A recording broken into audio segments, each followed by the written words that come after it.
Hello friends, எல்லாருக்கும் வணக்கம். இன்றைக்கி பாருங்கள், இந்த கசகசாவை வச்சு சுவையான ஒரு ஹல்வா எப்படி செய்கிறதுன்னு உங்களுக்கு செஞ்சு காமிக்கிறேன். வீடியோ ஃபுல்லாக ஸ்கிப் பண்ணாமல் பாருங்கள், அப்போ தான் எப்படி இது மாதிரி செய்கிறதுங்கிறது தெரியும். ஒரு கப் கசகசாவை எடுத்து பாருங்கள், இந்த மாதிரி உங்களுக்கு எவ்வளோ வேணுமோ அவ்வளோ எடுத்துக்கலாம். டம்ளரில் அளக்கலாம், மெஷரிங் கப் இருந்தால் அதுலேயும் அளந்துக்கலாம். அப்போ இந்த சின்ன கப்பில் ஒரு கப் எடுத்திருக்கேன்.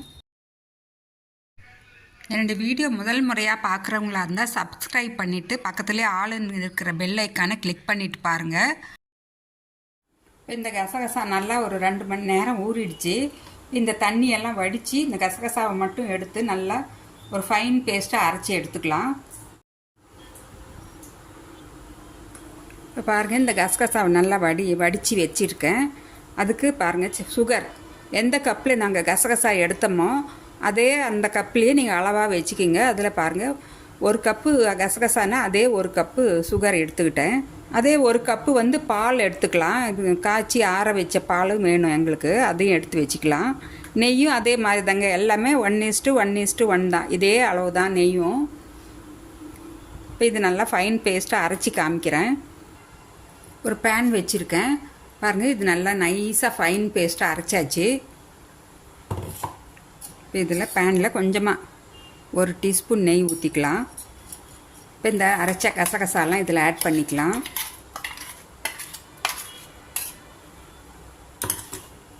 கொஞ்சம் மிக்சியை கழுவி கூட தண்ணி ஊற்றி கழுவி கூட ஊற்றிக்கலாம். ஒரு 1/2 டம்ளர் அளவுக்கு தண்ணி ஊற்றிக்கிறேன் கழுவி.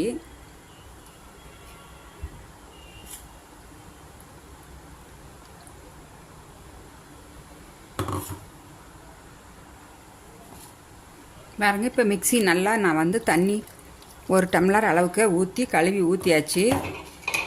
இப்போ இது நல்லா கிளறி விட்டுடலாம். அடிப்பிடிக்காமல் இது மாதிரி நல்லா ஒரு கனமான ஒரு பேன் வச்சு தான் நீங்கள் இது செய்யணும். இல்லைன்னா நான்ஸ்டிக் மாதிரி இருந்தால் அதில் வச்சுக்கிங்க.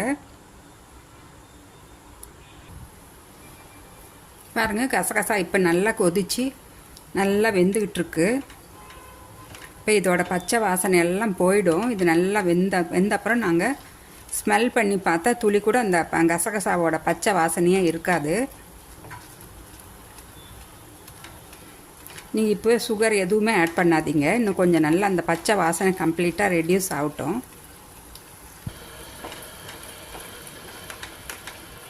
இப்போ இந்த ஸ்டேஜில் கொஞ்சம் தண்ணி, நாங்கள் மிக்சி கழுவி ஊற்றின தண்ணியில் பாதி தண்ணி நல்லா குறைஞ்சிடுச்சு. இப்போ நாங்கள் பால் ஆட் பண்ணிக்கலாம். பாருங்கள், அதே கப்பில் 1 கப் அளவுக்கு பால் எடுத்து வச்சுருக்கேன். இப்போ இந்த பால்லேயும் அந்த கசகசா நல்லா வெந்து அந்த பச்சை வாசனையும் கம்ப்ளீட்டாக குறைஞ்சி நல்லா டேஸ்ட்டாக நல்ல ஒரு அரோமா வரும்.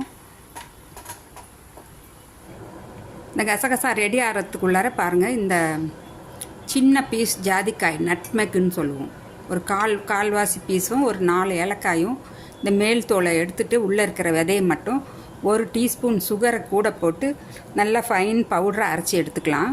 அளவு சுகர்லேருந்தே 1 ஸ்பூன் நான் எடுத்துக்கிறேன். நல்லா பவுட்ரு பண்ணிக்கலாம். இப்போ பாருங்கள், கசகசா நல்லா அந்த பால்லையே நல்லா வெந்து பாலும் நல்லா உள் வாங்கிடுச்சு. தண்ணியும் மிக்சி கழுவி ஊற்றின தண்ணி எல்லாமே நல்லா உள் வாங்கிடுச்சு. இப்போ பாருங்கள், இப்போ இதில் இந்த சுகர் 1 கப்பு கசகசாவுக்கு 1 கப் சுகர் எடுத்து வச்சதை போட்டுக்கிறேன். இந்த சுகரை போட்டு நாங்கள் ஏலக்காயும் ஜாதிக்காயும் பவுட்ரு பண்ணிக்கலாம். இப்போ இதை கலந்து விட்டுடலாம்.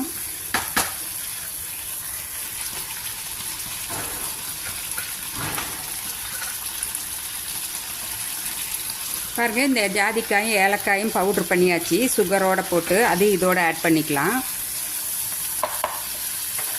ஒரு நிமிஷமாக செஞ்சிடலாங்க. கசகசா ஊறுறதுக்கு தான் கொஞ்சம் நீங்கள் டைம் கொடுக்கணும், அவ்வளோதான். இது ரொம்ப உடம்புக்கு நல்லது. கசகசா உங்களுக்கே தெரியும், நல்ல ஒரு கூலிங் எஃபெக்ட் கொடுக்கும். இப்போ இந்த ஸ்டேஜில் நான் எடுத்து வச்சுருக்கிற நெய்யில் பாதி நெய்யை ஆட் பண்ணிக்கிறேன். 1 கப்பு நெய் வேணும் எங்களுக்கு.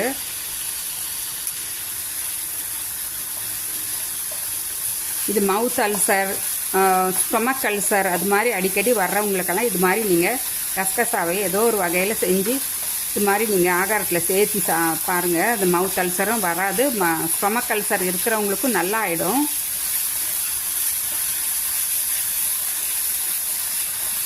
இப்போ இன்னும் கொஞ்சம் நெய் ஆட் பண்ணிக்கிறேன்.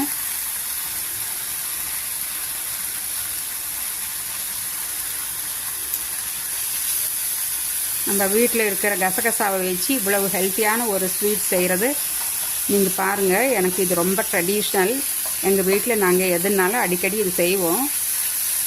சின்ன ஃபங்க்ஷன், ஏதோ ஒரு பர்த்டே, வெட்டிங் டேனா கூட இது மாதிரி நாங்கள் செஞ்சு கொடுப்போம். ரொம்ப விரும்பி சாப்பிடுவாங்க. ரொம்ப டேஸ்ட்டாகவும் இருக்கும், எம்மியாக இருக்கும். நீங்கள் செஞ்சு சாப்பிட்டு பாருங்கள். அப்புறம் நீங்களே இது மாதிரி செஞ்சு சாப்பிடணுன்னு தெரியப்படுவீங்க. அவ்வளோ நல்லாயிருக்கும். கசகசாவோட பச்சை வாசனை எல்லாமே போய் ரொம்ப நல்லா வந்திருக்கு.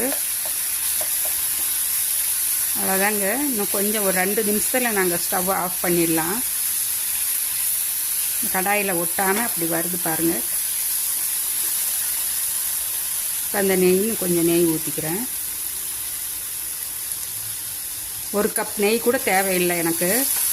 1/2 கப்பு தான் எடுத்து வச்சேன். அந்த 1/2 கப்லேயே எனக்கு பாருங்கள் இந்த மறுபடியும் 1 ஸ்பூன் அளவுக்கு மீதி இருக்குது.